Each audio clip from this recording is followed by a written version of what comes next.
Good morning, everyone. It's a privilege for me to join you today.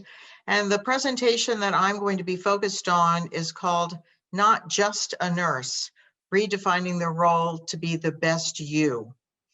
I'm going to be giving you some background on myself, how I decided to approach my professional life, and also give you some good slogans and mantras, I hope, that are things that you'll be able to think about and say, gee, I can approach it this way. This is a good way for me to engage in figuring out what do I want to do, who do I want to be to my patients, and you might even become a mentor for others, who knows. My disclosures are I do receive royalties from Jones & Bartlett Publishing. They're not related to this subject, however. I also receive honorariums as a speaker for Pfizer on unbranded topics. I never cover drugs at all. And honorariums from the Patient Resource Network, because I'm one of their medical advisors and co-editors. So during this session with me, you'll recognize and understand that nurses are not limited by others, but by how they perceive themselves and believe what can and cannot be accomplished. And I've always said, when passion and purpose come together, extraordinary things always happen. There are no boundaries to what we can accomplish other than the boundaries that we allow to be placed upon us. This is me when I was 4. So I obviously have known for a very long time that I wanted to be a nurse. The picture's a little grainy, but my big doll baby has its head wrapped up in gauze and a thermometer shoved in its mouth, which I managed to do with a pair of scissors, not very safe. So I guess my first patient might have been a brain tumor patient, I'm not sure. When I was 4 years old, I needed to get my tonsils out, which was very routine back then, and I had that done, and my mother stayed with me, and the next day I went home and all was fine until that night when I started hemorrhaging. And I was just throwing up gobs and gobs of clots into this big wash basin. So my mother took me back to the hospital. They took me back into the operating room. And when I came out, I was in a ward with a bunch of men. I would say there probably were 8 to 10 men in this men's ward. There was only 2 pediatric beds in this very small hospital, and both of them were occupied. So that's where they stuck me. And they wouldn't let my mother stay with me, which was a big mistake. So the nurse that was taking care of me was anything but a nurse. And I was crying, and my throat was sore, and I was saying, I want my mommy, I want my mommy. And these men were saying, somebody get that child to shut up. So the nurse came in, and that's what she said to me, shut up so these men can go to sleep. And I said, where's my mommy? We sent her home. You don't need your mommy tonight. Just close your eyes and go to sleep. So my first encounter with a nurse was a bad encounter, but it was a catalyst for me, because I told my mom the next day when she came to pick me up, thank God, I said, I want to be a nurse, and I want to be a nurse not like the one that was taking care of me. I want to be a nurse that really does care about people. And so I was planning my future. Great leaders don't set out to be a leader. They set out to make a difference. It's never about the role. It's always about the goal. My childhood upbringing was challenging for me. I was introduced to my dad's work. He's a first generation farmer from Germany. And I was introduced to the business of farming on my 6th birthday. We had a dairy farm, but we also had 360 acres that he plowed and tilled and planted for field corn. So I was taken out in the barn at the age of 6 and said, you're now 6, and you're going to be out here with your brother, who's been out here for 3 years. He was 9, and you will be milking the cows with him. I will show you what you are to do, and I will show you once. I will not set foot back in this barn again, except on Christmas morning, when I will milk the cows as your Christmas present. So every morning before school, after school, 2.5 hours, we were out in the barn milking cows. There were 43 of them. None of this, fancy electronic, digital, anything. It was the old-fashioned way. And we had 16 heifers, and we usually had 6 or 7 calves at any given time. I lived a very isolated life from others. Classmates were not allowed to come over to visit on the farm because my father was afraid they would get hurt. Or frankly, there wasn't time for me to have any playtime because I was either in the milk barn or I was out in the field working. I also had to deal with abuse from the age of 8 until I became a young adult. And that also very much framed who I have become, but who I have become in a good way, I think. So you need to take those bad moments and figure out how can you find a pearl within them rather than just seeing them all as bad moments. And this was physical and sexual abuse. So at the age of 12, I had an emergency appendectomy, and I was taken to Johns Hopkins to have that surgery 2 hours from my home. And it was in the winter. It was January 22nd. I remember the day well. And because we had a big blizzard, my parents were not able to come back over the next day to visit me. I actually didn't see them for 3 days. This is at a time that patients stayed in the hospital following appendectomies for 7 days. And once again, there weren't any empty beds in the pediatric ward. So I was on an adult ward that was the men's ward. See, I'm back with the men again. And almost everyone there was a cardiac patient or a cardiac surgery patient.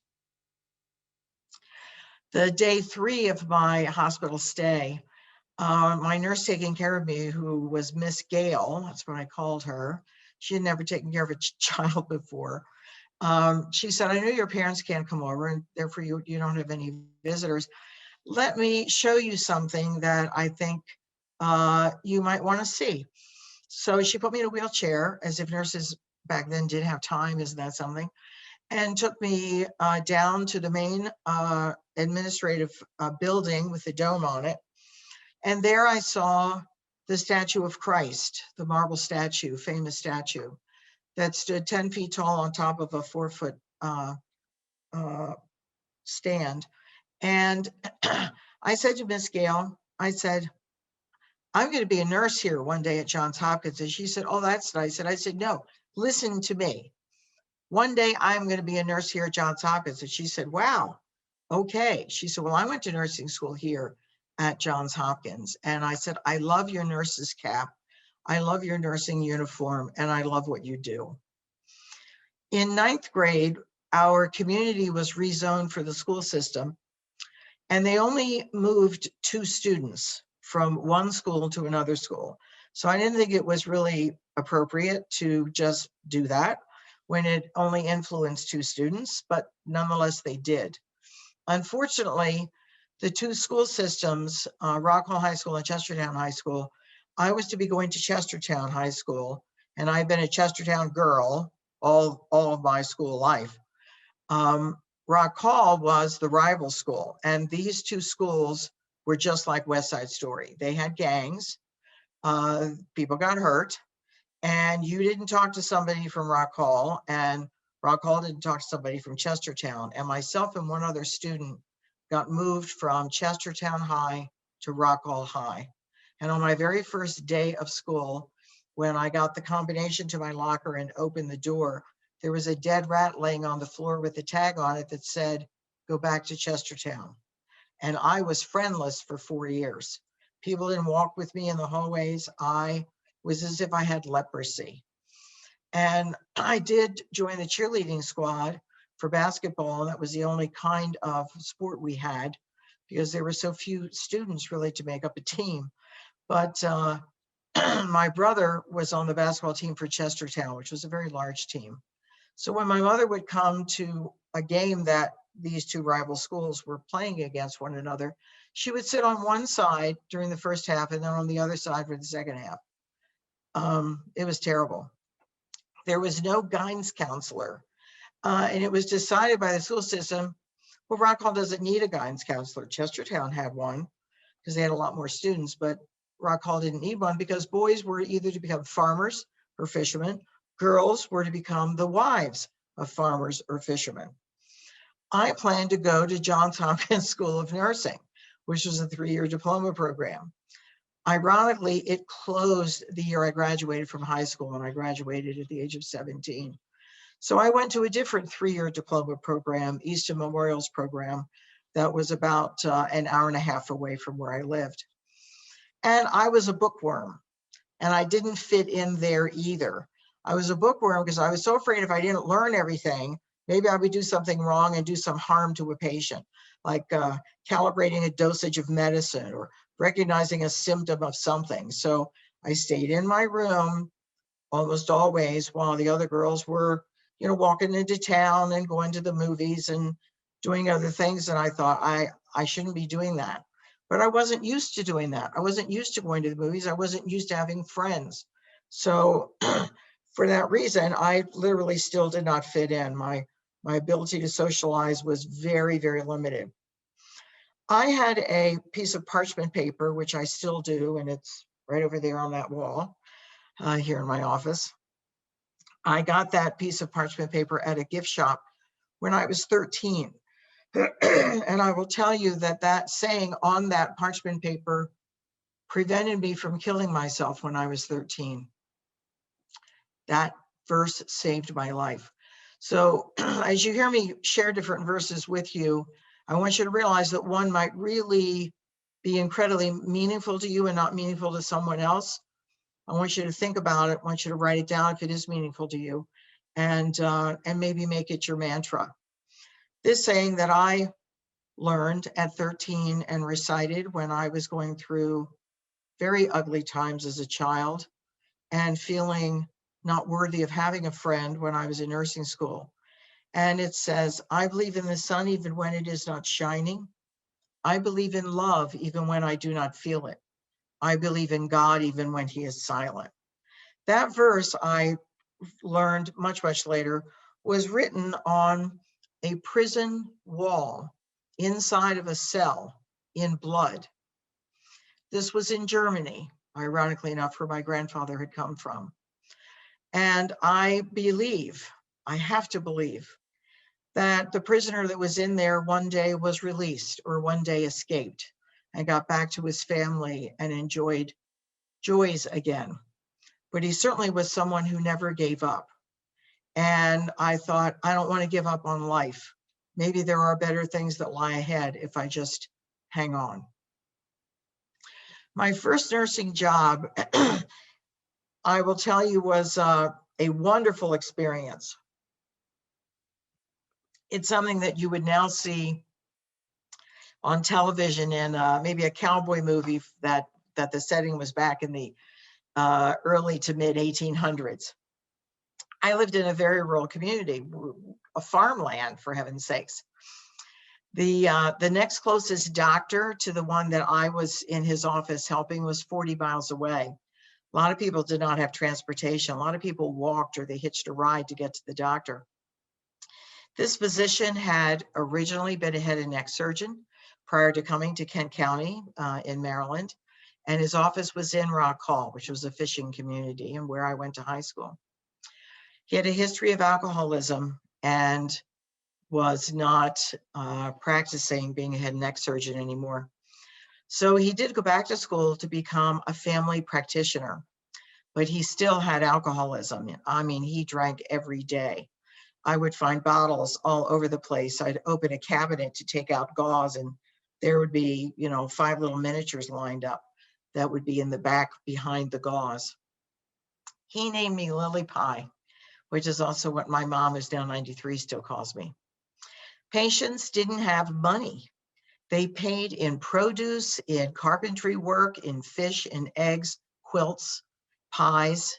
So it was a barter system. And he was also a very unusual family doctor because I really do feel like he was like those that were back in the 1800s. He delivered babies at home. We did major surgery in his doctor's office, and he treated me as an equal, and I was 20 years old. Next, I moved west, and then I moved back east again to Maryland. But I moved west because I married the wrong man. So I returned home 2.5 years later. I went back to Dr. Kaufman's office, to that family doctor's office. And I worked there with him for 3 more months before I moved to Baltimore. And I bounced around a little bit until I learned of a position at Johns Hopkins that I felt I was going to be the right fit for. And it was working with a neurosurgeon who specialized in glioblastomas and ruptured cerebral aneurysms. So for the glioblastoma patients, 100% mortality.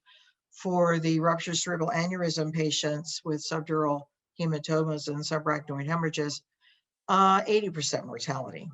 And that was back in February of 1983. So I've been at Hopkins now 38 years. I was considered a born leader, and I would be referred to as that, and I really didn't understand it until much, much later. But I think you can also groom someone to become a leader. I got breast cancer in my 30s, and then again in my contralateral breast at the age of 40. And I started doing volunteer work for the breast center. I just felt like it was something that I wanted to do.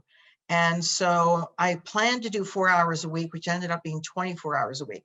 So after doing a full shift with my regular job, I was also staying late or coming in extraordinarily early or going in on weekends to visit with patients, to work with the doctors, and improve things such as patient education and psychosocial support and doing patient satisfaction surveys. And I planned to do this for like 6 months, and into completing my 3rd year, my husband said to me, I think you should be in the breast center all the time. And I said, well, I would love that, but I'm a volunteer. Well, I want you to tell them that you can't volunteer for 3 months. Don't give them a reason and stick to it. Do not falter at all. And I predict that before those 3 months are up, you will be an employee of the breast center. And I said, there's no open position in the breast center. He said, you have to trust me. And my husband was a tractor trailer driver, not in the medical field at all. But he has this philosophical part of him that shows up every once in a while, and it showed up then. So that is what I did. I met with the team and I said, I'm not going to be able to volunteer for a full 3 months. Please do not ask me why, and please do not come to my office or come up to the nursing unit or anything and say to me, there's a patient you've just got to talk to, because you're only going to make me mad. When actually, they're just going to make me upset. And my husband was right, because after 8 weeks, they came to me as a group and said, we don't have a director of our breast center, and we should, and we want it to be you. And so when I came home, I said to my husband, I am the director of the breast center. And he said, I knew it, I knew it, I knew it. And he was right. And they said they thought it was particularly important for it to be someone who understood what the patients are experiencing, and that it also be a nurse that's going to oversee the physician team and the rest of our support staff. I thought that was extraordinary. A recipe for success: heat up an idea, take action, mix it up with passion and belief, then add a dash of persistence. If your actions inspire others to dream more, learn more, do more, and become more, you are a leader, whether you see yourself as one or not. An army of sheep led by a lion can defeat an army of lions led by a sheep. We had a problem. It was a problem I experienced as a patient through both of my surgeries. I had modified radical mastectomies each time without reconstruction, because I was not a candidate for other medical reasons back then. And so I remember waking up in the recovery room and promptly throwing up. And once you threw up, then your stitches, your sutures were stretched from the heaving. Now you're in pain, so they give you more pain meds, which causes nausea, so now you're throwing up more, and you're just caught in this catch-22 and you can't get out of it. And our nausea and vomiting rate was not any different than other institutions, because I called them and said, can you track this for me if you aren't already tracking it, and tell me what your number is? Ours was 89%. Some of them of other institutions that I reached that did large volume of mastectomy surgeries were 95, 96%. And it was considered acceptable. Well, just accept it. You know, it's what happens after you have this kind of surgery. But I brought the faculty team together, including the surgeons, anesthesiologists, the circulating nurse, OR nurse, the pre-op nurses, the recovery room nurses, and I said, we need to solve this problem so women are throwing up. And so one of the doctors said, well, whose fault is it? Anesthesiologist said, it's the surgeon's fault. It takes them too long to do the surgery. Surgeon says it's the anesthesiologist's fault because they give them too much anesthesia. And I said, stop focusing on one another. The problem is that the patient awakens nauseated and starts vomiting. Vomiting causes more pain. Pain causes more narcotics. Narcotics causes more nausea. And that our goal is for the patient to awaken in the recovery room, pain-free, no nausea, her silhouette whole, greeted by a breast cancer survivor who could have been me, sometimes was me, sometimes was one of my survivor volunteers, and congratulate her on becoming a transformed woman that day, transformed from a victim into a survivor. So when we put the focus on this is what we need to do for the patient, everybody played nice in the sandbox. We tweaked a lot of things that we were doing. Our nausea rate went from 89% to 2%, and it remains there. You can do what I cannot do, and I can do what you cannot do, but together we can do great things. Mother Teresa, very wise woman. One of the most important leadership lessons is realizing you're not the most important or the most intelligent person in the room at all times. The patient is the most important person, whether in the room or represented by you by being in that room, perhaps at a tumor board meeting. My mother has always been my unconditional love person for me. Always, always, always. My dad gave me conditional loves. My mother gave me unconditional love. And you need someone, may not be your mother, could be your sister, could be your best friend. My mother would say, you listen to a different drummer, and that's all right. You can accomplish anything. I wrote a book about my breast cancer experiences, and I told friends about it, and they said, well, it will never get published because you're a first-time author. My mother said, I can't wait to see it in the bookstore window. I've now had 19 books published. I decline at least one book a month from publishers reaching me saying, we'd like you to write a textbook. We'd like you to write a patient education book. We'd like you to write this, like you to write that. And solely because of lack of time, I've stopped at number 19, but I might write my memoirs one day to make it an even 20. My mother would say, I can't wait to see it in the bookstore window. You see the faith she had in me, the oomph that she gave me. She also says and still says, if Lillie has an idea how to improve patient care, either volunteer to help her or get the heck out of her way. Sometimes you win and sometimes you learn. A recommendation was given by a plastic surgeon that I worked with to have may have a primary faculty appointment in the Johns Hopkins School of Medicine, not in the School of Nursing. This had never been done before, though. He told me, he told the Department of Surgery chairman that I should have my primary appointment in the School of Medicine. He wrote a letter outlining my leadership skills, clinical knowledge, and philosophy on patient-centered care and what these skills could do to strengthen the education of physicians so that I would be teaching, which is one of our three missions, patient care, teaching, and research at Hopkins. He said that I was an example for him and others to aspire to become. And the example that he gave was that a federal law was to be trying to get passed back in 1996 so that breast reconstruction was covered by insurance companies and not considered to be cosmetic surgery for women that had had mastectomy surgery for breast cancer. And in 96, 97, well, very well-meaning people went over to the Capitol Hill and they testified, and the vote was no, no, no, no, no. And they slammed the hand down and said, nope, cosmetic surgery, not going to be covered. I was asked to go over in 1998 and testify. So I thought, well, let me find out what's already been said. I don't want to say the same thing because it didn't work.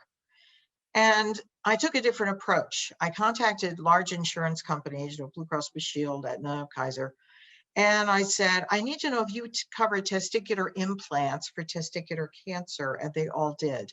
And that was my testimony. I said, somebody in this room made sure your three-piece set is whole and we can't even see what you've got, and you can see what I've got.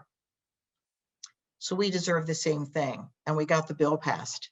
And I also incorporated into the bill that if she has symmetry problems later, maybe she gains weight and her natural breast gains weight, but her implant didn't, or her DIEP flap didn't, that she also could have surgery covered by insurance to maintain her symmetry. So this amazing plastic surgeon said, she has been at the helm of the breast center and always focused on the patients, never lost sight of the patient being who we serve and why we are here. She can teach us a lot. And that was in 2007. And that was the year that I became an instructor, the entry level into the Johns Hopkins University School of Medicine. Throw me to the wolves and I'll come back leading the pack. Some faculty were not very happy that I had penetrated the School of Medicine. One of them said to me, be happy with you being at the instructor level. You understand that this is where you will remain, right? Remember, you are a nurse. I thought, oh my. I said back to this person, before I retire, I will be a full professor here in the School of Medicine. And he walked away from me. Leadership is about empathy. Note this was written by Oprah Winfrey. Remember who you are serving. Remember who you are serving. We're not here for us. We're here for someone else. We have chosen to be in a field where we deliver service and compassionate care. I want to inspire people. I want someone to look at me and say, because of you, I didn't give up. And I am blessed and humbled that I hear that from patients every day. I also hear it from new nurses, new graduates, or nurses that have decided to go from an infusion nurse to now becoming an oncology nurse navigator. And I take great pride in hearing those words said to me. The most powerful leadership tool you have is your own personal example. If the highest aim of a captain were to preserve his ship, he would keep it in port forever.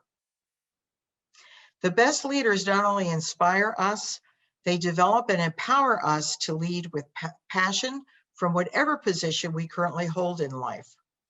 Now, Canada geese always fly in a V formation. We have tons of Canada geese on my parents' home farm. And I've always known the life of Canada geese. They also mate for life, by the way. If one of them is killed, whether it be from natural causes, and they live to be almost 100 if they aren't shot, its mate will commit suicide. It will tangle itself up in a barbed wire fence or purposely go into an area where there are hunters. I think that's extraordinary. I don't encourage people to do that, however. That V formation, that person out front, the leader, is taking most of the wind. That's a hard job. And then the ones right behind it in that V formation, taking a lot of the wind. The ones all the way on the end don't even have to flap their wings. They are gliding. They are the most tired, and that's why they're positioned there. As they regain their strength, they will move up. And the one that was taking all the wind will move back to recover. So they are truly working as a team, and I think that's extraordinary. I think one of the keys to leadership is recognizing that everybody has gifts and talents. A good leader will learn how to harness those gifts towards the same goal. That is a quote from Ben Carson, a pediatric neurosurgeon. I've known Ben for 38 years. I actually worked alongside of him when he was a junior resident. I think leadership is service, and there is power that giving, I think leadership is service, and there is power in the giving to help people, to inspire, and to motivate them to reach their full potential. When you can't make them see the light, make them feel the heat. I say that frequently. Not everyone you lose is a loss. Think about that. Being a leader doesn't require a title. Having a title doesn't make you one. It doesn't make you a leader. When people have asked me, who do you report to? I say I report to the patients. Never stop doing your best just because someone doesn't give you credit. Please remember that. A person who feels appreciated will always do more than what is expected. You know, when you go into a room and you're taking care of a patient and they say, thank you so, so much. You don't know what you've done for me. You're going to go back in even before they're due for their next meds, just to see them. A man who wants to lead the orchestra must turn his back on the crowd. The worst part of being strong is that no one ever asks if you're okay. Find someone in your circle who's going to be the one assuming that responsibility to say, hey, how are you doing? Because we're right now in an environment of compassion fatigue and burnout. And you always need to be taking care of yourself in order to then in turn take good care of our patients. We met for a reason. Either you're a blessing or a lesson. If you don't have good intentions, please leave me alone. I'm tired. So climbing that academic ladder within the School of Medicine, I read the Silver Book online and I was promoted to assistant professor, and then 2 years later to associate professor. Usually between instructor and assistant is 4 years, and between assistant and associate is 7 years. And then I read the Gold Book and I was promoted to full professor. That usually takes 10 to 11 years, and I did it in 3. I created a strategic plan that focused on improving patient care locally, regionally, nationally, and internationally. And you have to have changed standards of care nationally and internationally in order to become a full professor at Johns Hopkins. And you have to deliver patient care.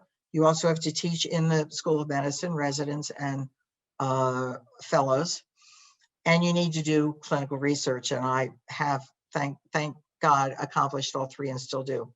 I never lost sight of the goals, being patient-driven and not about me. In 2008, I returned home from being in the Middle East, and where I was over there lecturing. And the following day, when I got back to work, I was called to the dean's office, come immediately, and I thought, oh dear God. I was very frightened that I may have created an international incident. And that's because I was giving a presentation on breast reconstruction to an all audience of men who were surgeons. They did not do reconstruction in Saudi Arabia, where I was, actually not in very, very many areas of the Middle East at that time. And at the end of my lecture, we were supposed to go to lunch, and I said, have any of you ever seen in the flesh what reconstruction looks like? One hand went up, and that was it. I said, for those of you that are interested in seeing what reconstruction looks like, I will show you my reconstruction. It is delayed reconstruction. It was done 10 years after my second mastectomy, and it is deep flap reconstruction. And I was wearing an abaya and burqa up there on the stage. So I said, just don't go to lunch yet. Come up here and I'll go behind the curtain and show you what I look like, which was very groundbreaking, needless to say. No one left the auditorium. Everyone came up to the stage. We totally missed lunch. I was very worried that maybe that's what had caused the problem, that I had created an incident. So when I got over there to the dean's office, I said, I just am going to tell you right now, sir, I would do it again. These doctors now want to have one of our plastic docs come over here and show them in the OR how to do this. And he said, what are you talking about? And I said, why am I here? And he said, you were here because I want to tell you that you are one of the handful of physicians who is going to be awarded the University Distinguished Service Professorship. He said, you are going to be holding a physician chair appointed by me and the medical board. He said, that has only happened a handful of times in the 126 years that Johns Hopkins has existed. And it is because of your impact nationally and internationally that we hear about all the time. He says, now, why did you think you were brought over here? And I told him. And he said, oh my gosh. He said, well, I agree. You did the right thing, because now patients are going to have the opportunity to have breast reconstruction done in the Middle East, and that's extraordinary. In 2012, I began peer review process for promotion to full professor. And it was actually awarded at the end of 2015, but formally presented to me in 2016. So I am a University Distinguished Service Professor of Breast Cancer and a Professor of Surgery and Oncology in the Johns Hopkins University School of Medicine. I do believe I'm making history on behalf of nursing. It took only 9 years for me to go from the entry level of instructor to become a full professor. My salary wasn't affected, but my world certainly has been. And teaching communication skills that I learned as a nurse is something that I do with residents and fellows, helping nurses to aspire to whatever their goals may be, and that there is no ceiling on what those goals are. Johnson & Johnson selected me as the most amazing nurse in America, and I consider that an extraordinary honor. I have now received 61 awards, 55 national, 6 state, including being inducted into the Maryland Women Hall of Fame.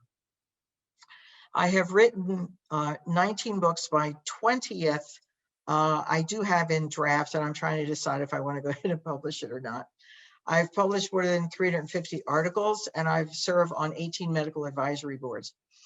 I formally mentor junior faculty to become clinical program builders. I formally mentor nurses to think out of the box, and if they're working in breast cancer, think out of the bra and set their goals high. Formerly teaching fellows in our breast cancer program is something I particularly enjoy, because they then become leaders in the future of other breast centers.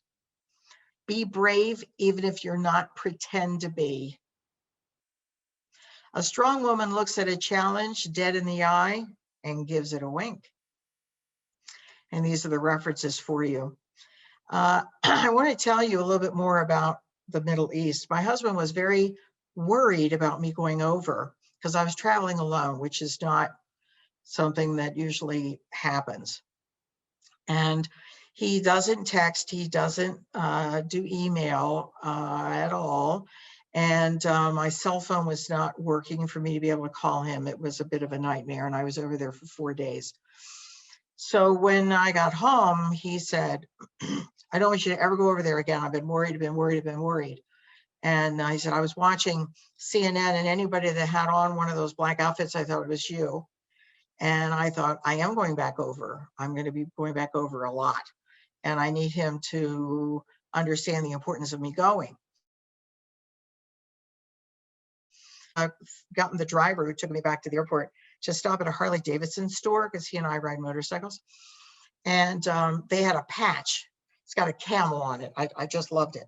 And so I bought 2 of them for our jackets.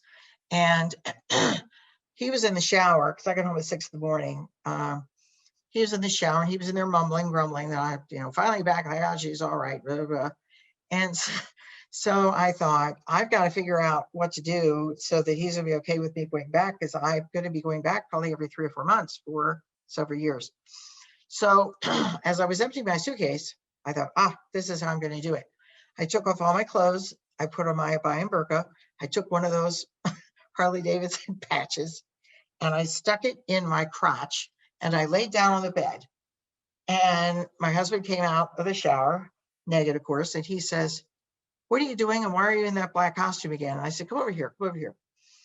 And he said, what are you doing? And I said, lift up my black costume. And he lifted it up, and I said, you may now enter the Middle East. So that made him laugh, and I told him what I had done there, what I've been able to do there. And he said, of course you need to go back. So don't let anyone be a barrier to what you can accomplish.